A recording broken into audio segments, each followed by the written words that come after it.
Morning, it's Friday here. Yeah, a little bit of a humorous start to the day. We got this a little bit twisted here. Turn that over that way. But, I've heard more on one occasion, kind of as a joke, is you should call yourself the audio shrink. So, check out my handle, guys. I changed it. Because, there's a little bit of truth to it. I mean, I try to help others with the emotional side and the dark side, and when I help others, it helps me. So we'll see how this handle goes. Again, no one else is doing it. There's no one else doing what I do here.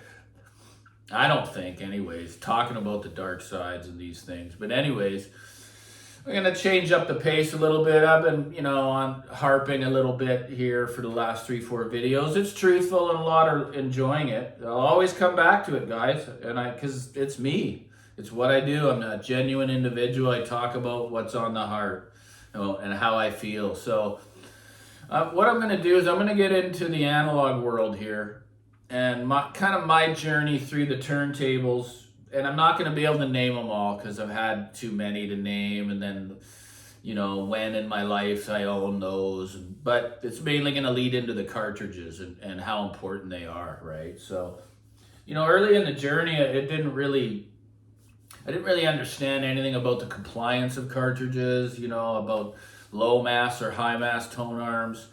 A lower compliance cartridge just means that it's gonna have softer suspension, right? Lower compliance is just gonna mean it's stiffer. The cantilever is stiffer, so that's you're usually best to have. And then a higher compliance is a softer suspension, which suits the Rega arm, more of a higher compliance cartridge, right? So, I started out, everyone's owned a Rega, I'm sure. Almost so many audiophiles have owned a Rega, whatever level it may be. I mean, I owned the P3. Before that, I had a pretty high-end Clear Audio. I was using their cartridges. One of the cartridges that I had on the journey, which is pretty expensive, I'm going to start talking about stuff, up around the $1,000 range to begin with, was the Clear Audio Maestro. It was a really expensive moving magnet. And this is when this awakening came to me, and I had to listen to another friend who told me, Dave, it's not the table that's giving you this signature, which was it was a very sleepy sound. There was no life to the music. It was more of a pipe and slippers type sound, which some may like, right? I don't. So I like a little bit of life and liveliness to the music. So it was then and there that, I was saying to him, I go, I'm going to sell this table. It doesn't sound that good. And I'm sure a lot have fallen into this trap when all they had to do was experiment with cartridges. They're like sources. It's unbelievable how much difference of a signature, a cartridge, brand, or even model in the same brand can do. Like, it opened my eyes. So what I had done, the family of cartridges that I really love and I think are amazing, and a lot of people know the brand. It's Orone. They're the leader, basically, And no, they're not a boutique brand, because I always swear by boutique brands. Those small boutique Japanese cartridges are really, really expensive, right? But so is Orone. So again, guys, I'm a used market guy. I know it's hard to buy cartridges on the used market. You got to be really, really careful. But as I moved up the line, what I did when I had that Maestro, I went to, what was it? The Cadenza? Not the Cadenza, the one before it. And I always forget the bloody, I can bring up the Orone lineup. I've had the Cadenzas too, I'll get into those, but I can look this up here. Kind of had a squarish body. And they used to use a boron cantilever, but they had to go to a Shibata due to the shortage. there's a shortage of boron. It's very hard to get, so I'm just gonna look this up. It's maybe a longer video, and that's fine with me. I want people to just understand here what I'm trying to get across, right? On how much difference a cartridge makes in an analog setup. Like it's mind blowing. It's the most different. Yeah, so it's the quintet. I mean, you can see the exclusive series is here.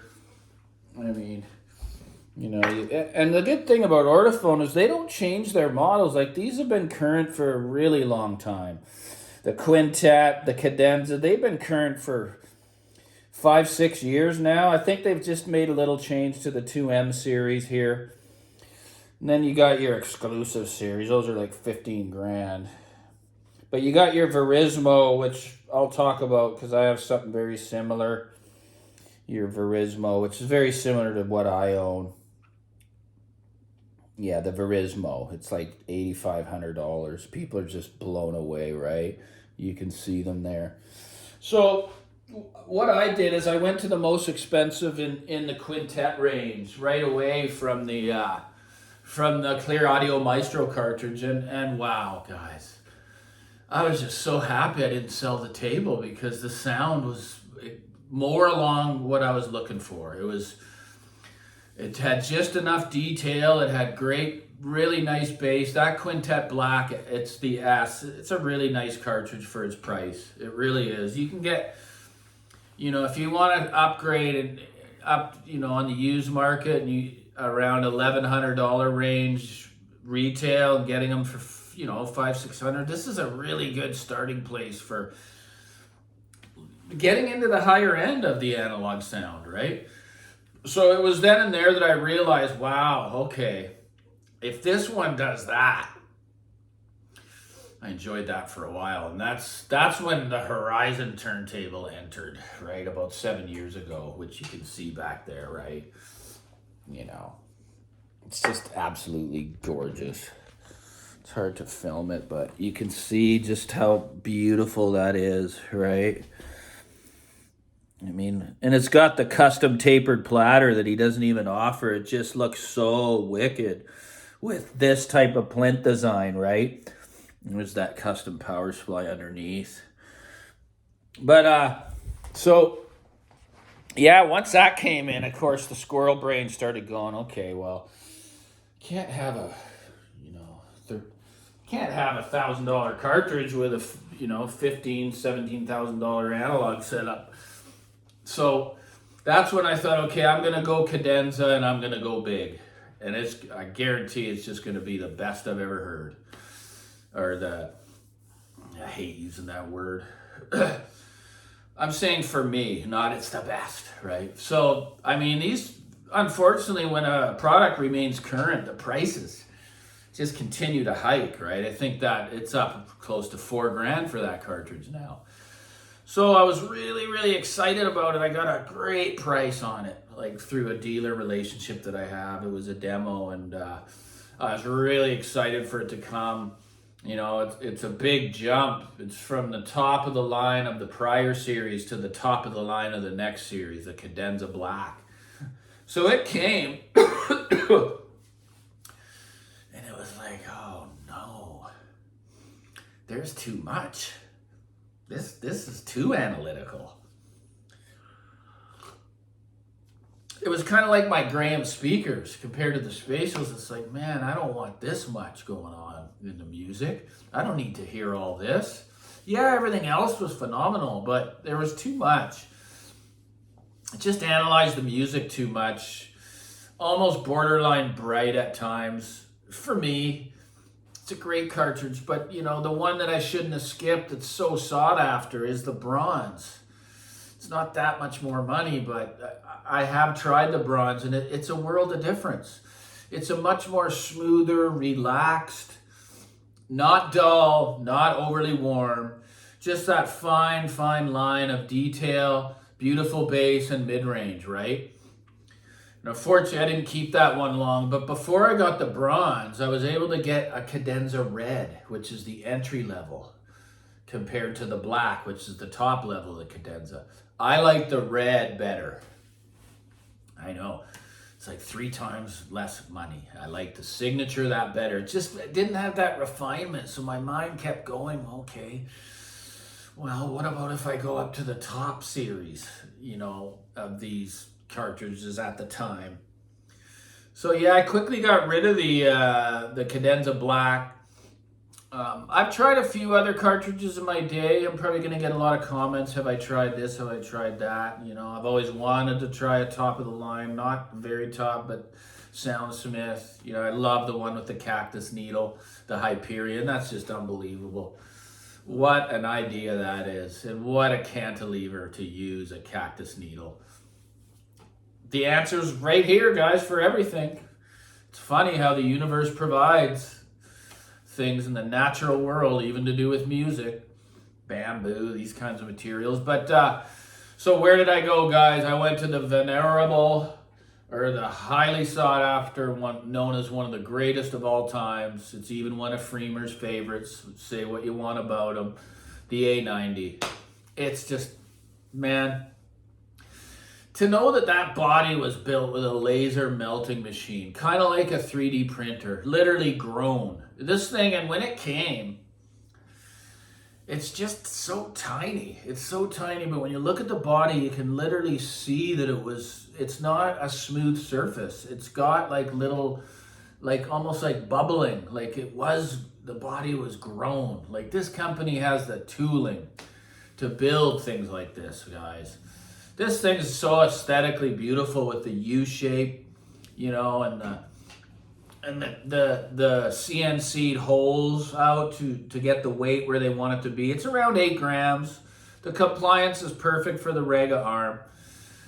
But how do I compare the sound? Okay, it's in a whole other league than the Cadenza Black when it comes to refinement, smoothness. It's kind of like just more of the bronze, like just a beautiful. It just fits the way I want my music to sound. And that's why it's been here for so long. I've had no inkling thought to change it. I'm very proud to own the Orone A90. Of course, they went to the 95 and now the Verismo. Well, sorry, man. For what I paid for this, I would never go that route. And I don't even like the look of the Verismo. It looks like they cut corners quality-wise with the body. And that's just going to happen with inflation and things like that. But yeah, the cartridge journey, guys, don't ever blame your table if you think that you need to make a so-called upgrade. You have to do the experiment of different cartridges. Sure, you're moving up in tables, but when you get to that table that you think is the one and all of a sudden, oh no, I don't like the sound, please try different cartridges. It is unbelievable the difference in signature of sound, right? So yeah, this is a change of pace. I'm kind of going to get back onto a more, it is educational, but it doesn't have to do with what I don't like about YouTube. I've done enough of those. Yeah, so have a good one. We'll be doing videos every day, like I say. Take care. Oh, damn. Gotta say it. Please like and subscribe, guys. I mean, the more the merrier. I'm working hard here. The videos aren't very difficult for me, obviously. You know, the production sucks and all that, but you know, it's trying to get to everybody's comments, and it's got to be up around 98% that I'm getting to all these comments, because I don't want anyone to feel like they're being left out or ignored, right? These are complex things to learn, especially the analog with the compliances and the cartridge matching and phono stages and things like that. And I'm going to get into all that stuff. So take care.